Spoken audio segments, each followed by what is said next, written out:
Assalamualaikum warahmatullahi wabarakatuh. Halo guys, welcome back to my channel. So, di video kali ini aku bakal membagikan ke kalian tentang bagaimana cara kita mengisi praktikum pengauditan modul keempat, yakni mengenai siklus atau kas dan setara kas. So, langsung aja di sini kita teman-teman bisa perhatiin di layar ini ada halaman 82 kertas kerja sama dengan halaman 85. Yang mana pada modul 4 kali ini kita akan membahas mengenai kas dan juga investasi pada saham yang berkaitan dengan atau kas dan setara kas yang ada pada PT Subus kali ini. Jadi sama seperti caranya seperti mengisi kertas kerja sebelumnya, berarti pada pengisian kertas kerja kali ini akan terbagi dua part, yaitu mengenai kas, yaitu kas besar dan kas kecil dari PT Subus, dan juga mengenai investasi pada saham yang ada di PT Subus. Jadi di sini kita akan mengerjakannya dari kertas kerja yang belakang, kemudian ke depan, dan begitu juga sebaliknya. Nah, untuk pertama langsung aja kita masuk ke yang pertama itu kita ada mengenai kas kecil dan kas besar di PT Subus ini. Nah, untuk pengisian kas dari kas kecil dan kas besar itu kita bisa mulai dari halaman 89 kertas kerja dan 89, 88 atau 88, 89 kertas kerja kita di buku 2 ya teman-teman. Ini bisa buka halaman 88, bisa dibuka 88 dan 89 ya. 8 dan 89.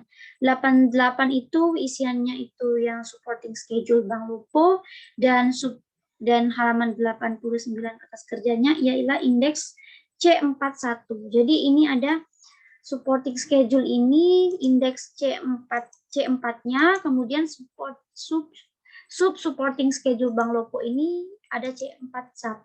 Jadi ini kedua kertas kerja ini yakni C4 dan C41 ya. Atau bisa kita bikin lagi di sini ya. C4. Nah, untuk ini itu C4 aja. Sama aja ya indeksnya ya. Nah, gimana sih cara kita mengisinya? Jadi, untuk pengisian kertas kerja halaman 89, yakni yang ini, supporting schedule Bank Lopo, atau kita melakukan rekonsiliasi bank antara Bank Lopo dan juga PT Subus. Jadi, di sini langsung aja kita bikin ya teman-teman. Nah, datanya itu teman-teman bisa ambil di buku 1 halaman 126, 127 untuk buku besar dari kas PT Subus, dan halaman 130-nya itu ada dari rekening koran dari Bank Lopo itu sendiri. Sekarang teman-teman lihat di sana, itu kita bisa lihat dari adjustment-nya, dari saldo menurut rekening koran itu sebesar 5.092.640 rupiah, dan kemudian ditambah dengan deposit in transit tanggal 28 bulan Desember sebesar 2 juta, kemudian ada transaksi yang belum dicatat oleh bank sebesar 3.037.500 pada tanggal 26, kemudian dikurangi dengan cek beredar, ya ini ada dua ya, tanggal 17 dan tanggal 21, teman-teman bisa cek detailnya di halaman 126, 127, dan 130 bisa dibandingkan. Ini udah aku buat tanggalnya dan juga nominalnya. Jadi in total dikurangi sebesar 7.500.000. Jadi total dari keseluruhan saldo menurut rekening koran itu sebesar 37.092.640 rupiah. Sedangkan saldo menurut pembukuan di PT Subus itu sebesar 36.640 rupiah, 640.414 rupiah. Kemudian ditambah dengan jasa giro dan juga kurang catatan dari pembukaan perusahaan sebesar 750, dan ini dan dihasilkan kemudian dikurangi dengan biaya cek giro, biaya administrasi bank, dan juga sufficient check atau cek kosong sebesar 3.350 rupiah. Nah, jadi totalnya itu ini sebesar 3.373 rupiah. Jadi total dari saldo menurut pembukuan sebesar 3.37.092.640 rupiah. Jadi balance ya antara catatan rekening koran PT Bank Lopo dan juga catatan pembukuan terhadap kas di PT Sugus itu sendiri sebesar 37.092.640 rupiah. Nah, kemudian di supporting schedule Bank Lopo-nya teman-teman bisa tuh catat adjusting atau penyesuaian terhadap rekonsiliasi yang udah kita lakuin. Jadi itu secara ini udah aku buatin ya. Yang pertama ada beban lain-lain terhadap kas Bank Lopo, yakni untuk pembayaran ini pengakuan pembiayaan cek giro dan biaya administrasi sebesar 23.000, kemudian ada pendapatan bunganya sehingga menambah kas bank yakni sebesar ini ya teman-teman jasa giro 75.000 ini. Kemudian ada piutang usaha kas pada Bank Lopo sebesar 3.350. Ini cek kosong karena cek kosong kan berarti belum cek yang dibayarkan oleh nasabah, namun ternyata dana yang dimiliki oleh nasabah itu nggak cukup, berarti tetap kita tetap menambahkan piutang usaha dan mengurangi kas bank karena sebenarnya kas itu belum diterima oleh PT Sugus melalui Bank Lopo. Kemudian yang 3.750 itu ada di ini ternyata PT Sugus itu kurang melakukan pencatatan terhadap pendapatan atau kurang catat pada tanggal 24 bulan 12 itu sebesar 3.750.000 sehingga menambah kas harus ditambah dan piutang usaha harus berkurang. Karena terdapat sebenarnya terdapat kas yang diterima oleh bank namun perusahaan belum mencatat. Jadi secara rincian dari transaksi-transaksi ini kas yang kita simpulkan ini aku buat di bawahnya. Kas di debitnya sebesar 3.825.226 rupiah dan kas di kreditnya itu sebesar 3.373 rupiah. Nah, ini nanti akan kita rekapitulasi di halaman 82-83 nanti ya. Oke, kita save dulu untuk Bank Lopo, supporting schedule atau rekonsiliasi bank, PT Sugus dan Bank Lopo. Itu untuk halaman 8 kertas kerja isian 88 dan 89 ya pada buku 2. Kemudian kita beralih ke halaman 86 dan 87. 86 87 sama, kita perlu melakukan rekonsiliasi bank antara Bank CAB dan juga PT Sugus ini sendiri. Nah, di sini juga sama seperti sebelumnya, cara kita seperti merekonsiliasi biasa. Yang pertama, pada buku teman-teman bisa melihat data atau informasi yang didapatkan dari rekonsiliasi ini pada halaman 128 dan 129 buku 1, yakni buku besar kas PT Sugus dan juga rekening koran yang ada di Bank CAB berkaitan dengan PT Sugus. Nah, caranya gimana? Caranya sama, yakni kita membandingkan, menghitung dulu saldo rekening korannya, kemudian ditambah dengan deposit in transit. Teman-teman bisa lihat di sini sebesar 20 juta pada tanggal 28 bulan 12. Kemudian dikurangi dengan cek beredar atau outstanding check tanggal 26 bulan 12-nya 11 juta dan akhirnya didapatlah total keseluruhan dari saldo menurut rekening koran sebesar 13.391.410 rupiah. Sedangkan saldo menurut pembukuan itu teman-teman bisa lihat di buku kas atau di buku besar kas PT Sugus, yakni sebesar 5.849.990 rupiah. Kemudian ditambah dengan KU masuk PT Lestari, teman-teman juga bisa lihat di buku besarnya atau dan dibandingkan juga dengan rekening koran. Kemudian pendapatan bunga yang belum dicatat oleh bank dan bank juga belum kurang catat pada awal pembukuan. Teman-teman bisa lihat ya, soalnya ada perbedaan di sini antara pencatatan atau saldo bank dan juga rekening pembukuan perusahaan kurang 300 rupiah. Jadi itu ditambahkan, dianggap bahwa perusahaan kurang mencatat sebesar 300 rupiah. Jadi ditambahkan, kemudian dikurangi dengan selisih pencatatan tanggal 3 bulan 12 antara bank dan juga rekening koran dan juga buku pembukuan perusahaan terdapat selisih kas dan kemudian terdapat biaya administrasi yang belum dicatat oleh bank dan juga cek kosong atau sufficient check sebesar 2.200.000 sehingga dikurangi dengan 3.215.000 Rp300, jadi totalnya saldo menurut pembukuan sebesar Rp13.391.410. Jadi ini balance ya teman-teman antara pencatatan bank dan juga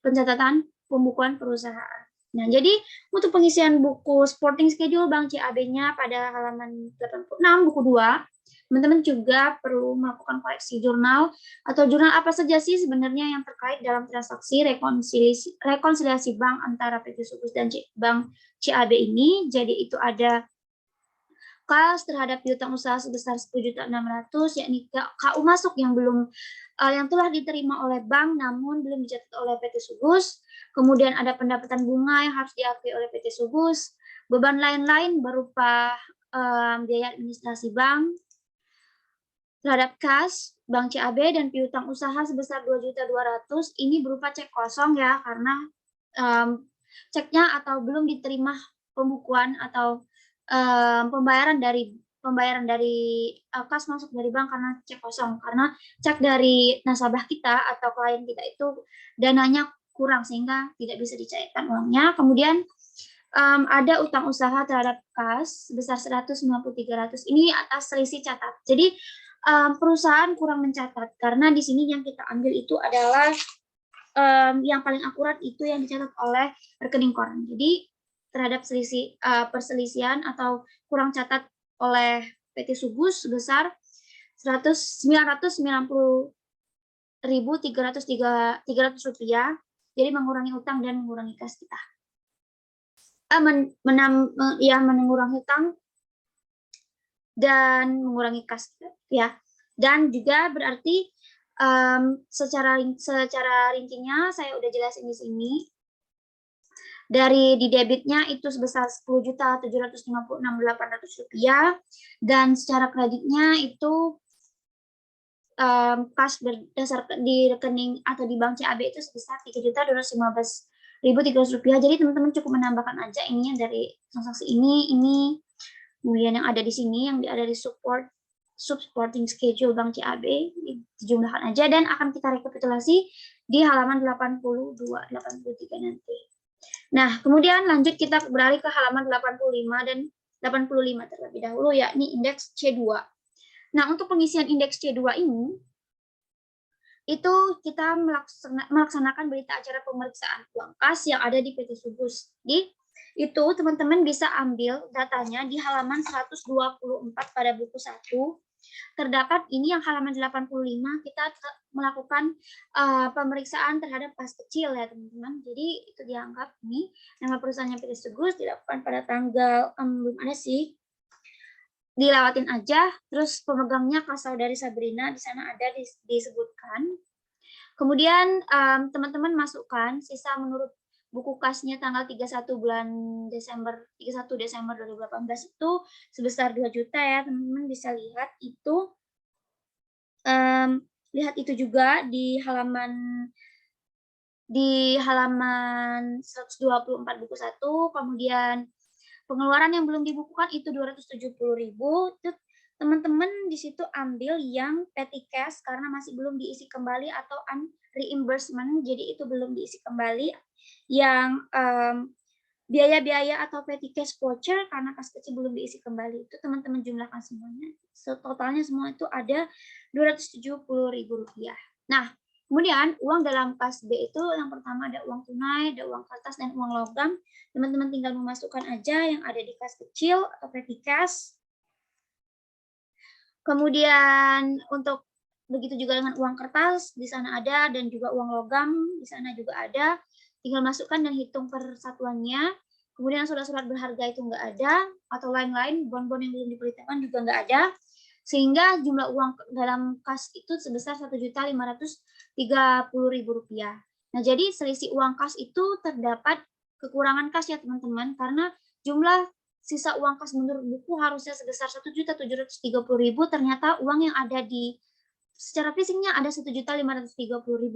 Nah, jadi terdapat kekurangan kas 200.000.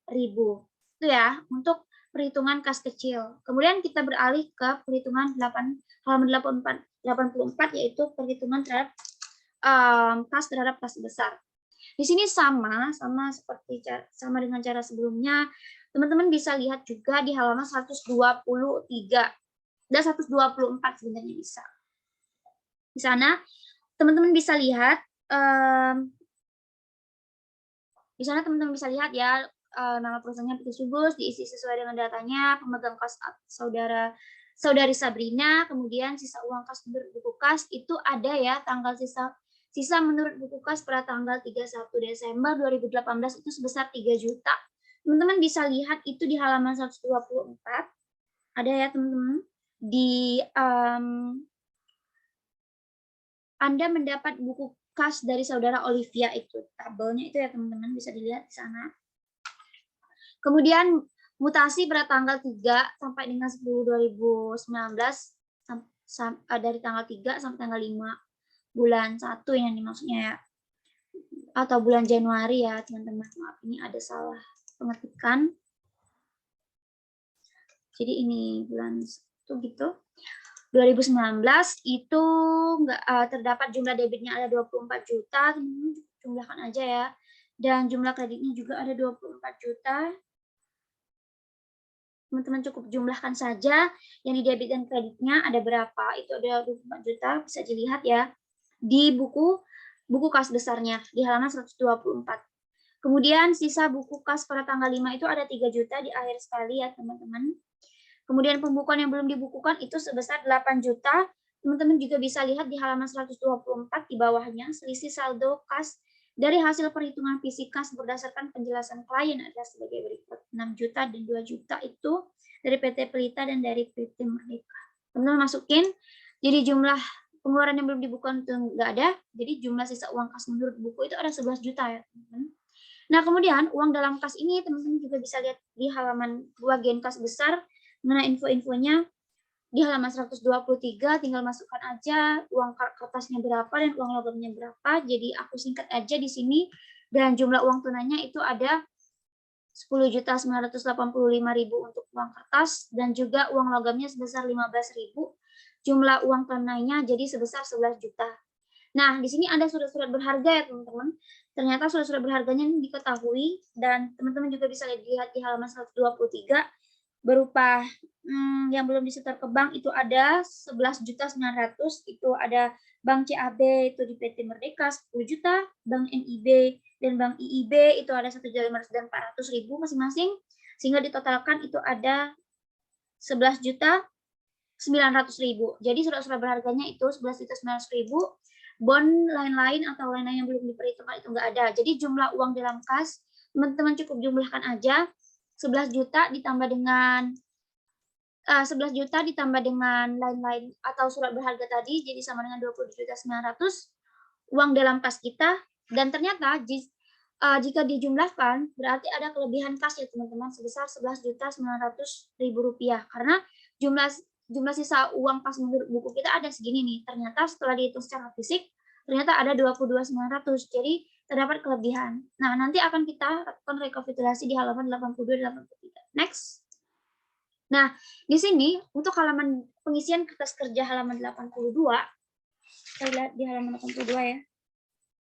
Nah, pada saat halaman 82 ini kita cukup menambahkan aja nih teman-teman. Di sini kita cukup merekapitulasi dari perhitungan kita di indeks C sebelumnya. Ini kan indeks C nih. Indeks C ini kan punya ada indeks C1, C2, C41, C41. Ini C3 sih harusnya C3. Ini harusnya C31 ya. Nih, ini harusnya C31. Oke, C31. Ini indeks C3. Nah, ini indeks C3 dan ini indeks C4. Jadi kita rekapitulasi di indeks C. Nah, jadi untuk pengisiannya halaman 82 dan 83 ini di kas besar itu udah ada nih tadi ya per kliennya udah ada 3 juta, 2 juta untuk kas kecil Bank CAB 5.849.910 rupiah dan Bank Lopo 36.640.414 rupiah. Nah, totalnya itu sekarang kita tinggal masukin aja per parinya atau di debit dan kreditnya sesuai dengan transaksi yang ada. Jadi akan didapatkan per auditnya berapa gitu ya. Nah, jadi dari data ini untuk pengisian indeks C ini atau halaman 182 dan 183 ini berupa catatan pemeriksaannya. Jadi intinya dari kas besar, misalnya teman-teman ini ambil itu dari halaman atau indeks C1 ini kita melakukan secara fisik tadi ya. Terdapat kelebihan kas sebesar 19.900.000. Berarti di sini case-nya kita belum menambahkan atau pencatatan sebesar 19.900.000 karena tadi terdapat perbedaan antara sisa jumlah uang yang kita catat atau di kas menurut buku dan juga kas yang sebenarnya. Jadi kita harus menambahkan pada pencatatan sebesar 19.900.000 rupiah.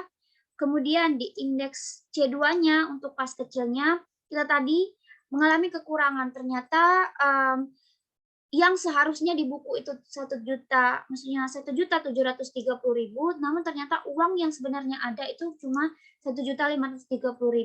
Berarti terdapat kekurangan kas dong di sini. Nah, karena di sini informasinya di halaman 124 itu, menurut peraturan perusahaan, apabila terjadi selisih saldo kas akan menjadi tanggung jawab kasir. Berarti di sini kita membebankan kepada kasir, yaitu saudari Sabrina itu sendiri ya teman-teman. Nah jadi kita melakukan jurnal koreksi di sini. Berarti ada jurnal koreksi sebesar 200.000 di sini. Jadi piutang lain-lain terhadap kas. Kenapa? Karena ya kita menganggap bahwa ini menjadi tanggung jawab Sabrina sehingga Sabrina harus melakukan kewajibannya atau memenuhi kas tersebut sebesar 200.000. Jadi jurnal koreksinya itu menambah piutang lain-lain dan mengurangi kas kita. Jadi sebesar 200.000 ini kita ambil 200 kekurangan dan juga tadi kita belum melakukan reimbursement atau pengeluaran yang belum dibukukan ini ya teman-teman. Jadi di halaman 82 dan 83 bagian kas kecil ini sebesar 470.000 itu didapat dari mana? Kas yang ditanggung oleh Sabrina dan juga pengeluaran yang belum kita bukukan sebesar ini 270.000. Jadi totalnya di sini adalah 470.000. Oke. Lanjut untuk Bank CAB. CAB tadi udah kita lakukan di sini ya. Bank CAB di indeks C3 dan C31.1. Sini sudah aku rakum tadi per debit dan kreditnya, tinggal kita pindahkan aja di sini per debit dan kreditnya. Begitupun juga sama dengan Bank Lopo, per debit dan kreditnya juga sama. Tinggal kita pindahkan aja. Kemudian kita akumulasikan sehingga dapatlah hasilnya per audit. Yang mana per klien ditambah dengan pare di debit dan dikurangi pare di kredit. Jadi ini hasilnya sebesar. Jadi schedule kas dan setara kas per audit tanggal 31 Desember 2018 itu sebesar Rp74.914.050. Nah, itu untuk pemeriksaan kas dan kas kecil.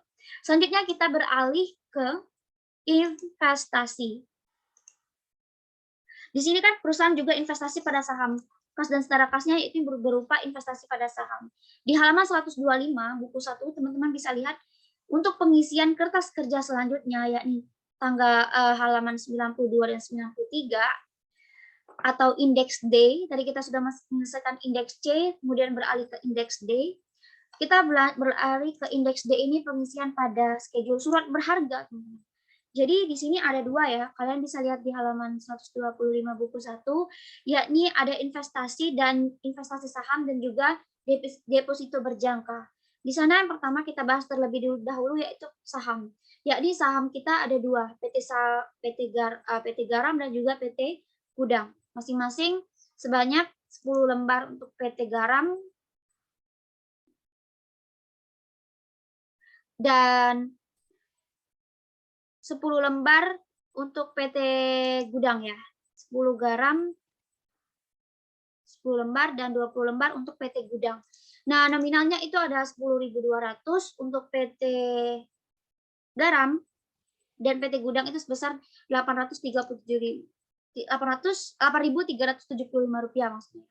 Nah, kemudian kita kalikan aja untuk mengetahui saham per 31 Desembernya, karena itu adalah harga saham per 31 Desember. Jadi ini ya.